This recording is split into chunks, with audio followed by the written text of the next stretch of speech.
Let me ask you something. Have you ever been in a celebration, music blasting, lights glowing, everyone laughing, but inside you felt strangely empty? Uh, it reminds me of a wedding. The hall was breathtaking. Flowers everywhere, tables overflowing with food, people dancing with joy. But in the middle of all that beauty, there was one guest sitting quietly in the corner. He smiled politely when others greeted him, but his eyes told another story. What do you think was going on?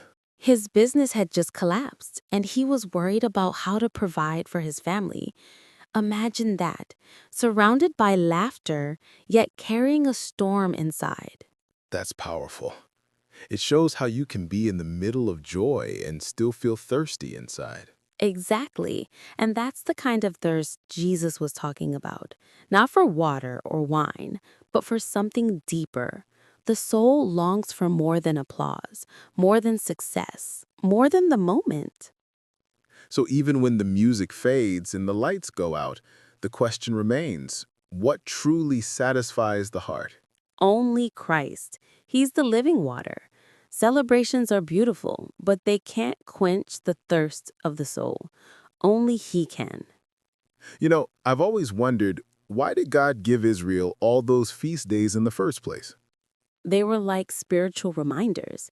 Each feast was meant to call God to their minds, to help them remember His goodness, His leading through history, and His care, especially during the wilderness journey. So it wasn't just about food and gathering, it was about memory and gratitude. Exactly.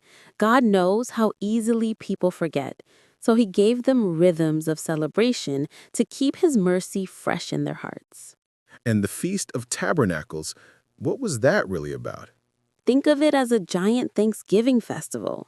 They celebrated the harvest, but also remembered how God protected them when they lived in tents in the wilderness.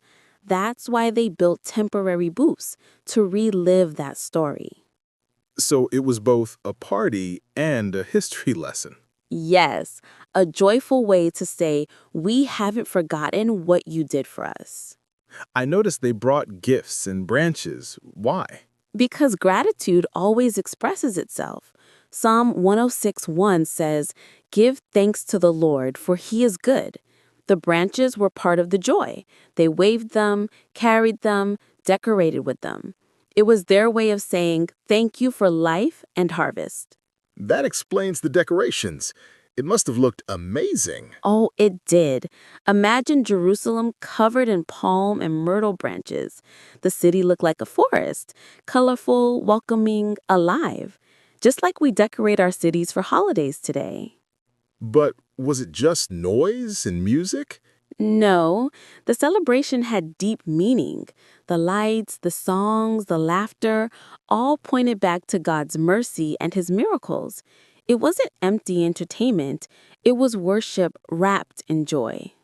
And the water pouring ceremony, why was that so important? It reminded them of when God gave water from the rock in the wilderness. That rock symbolized Christ, the one who gives living water. Isaiah says, "With joy you will draw water from the wells of salvation." And Jesus himself later said, "If anyone thirsts, let him come to me." So it wasn't just water, it was a picture of Jesus. I find it interesting that Jesus didn't rush to show himself at the start of the feast.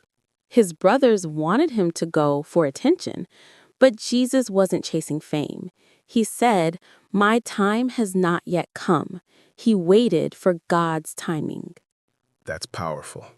Purpose over applause. Exactly. The world craves recognition, but Jesus followed God's plan even when misunderstood. Have you ever felt misunderstood doing the right thing? Many times, and Jesus did too. Even his own brothers doubted him. Listening to God instead of pressure can feel lonely, but it's still right. So he walked quietly and alone to Jerusalem. Yes, to avoid unnecessary conflict. If he had gone with the crowds, excitement might have triggered danger before his mission was ready. He moved with wisdom. Then, suddenly, He appeared at the temple. That must have shocked people. They thought he was afraid, but he wasn't. He entered boldly, right at the height of discussion, and began teaching with authority. His presence silenced everyone. And he taught without attending their schools. Because his teacher was God himself, people were amazed. He hadn't studied in their institutions, yet his knowledge of Scripture was deeper than theirs. When he said, if anyone thirst, he wasn't talking about physical thirst, was he? No, he meant the inner hunger of the heart. Many at the festival had success and joy around them, but inside they were empty. That's real. Even in happy places, people can feel sad. Exactly. The chapter says many stood in celebration, yet felt dissatisfied. Only Jesus could give peace and hope that lasted. Did he think he still says those words today? Absolutely. Revelation 22:17 repeats the same invitation. Whosoever will, let him take the water of life freely. Jesus still invites everyone, rich or poor, tired or hopeful, to come and drink. So the message is clear. Yes, whether in the happiest celebrations or the quietest struggles, only Christ satisfies the thirst of the heart.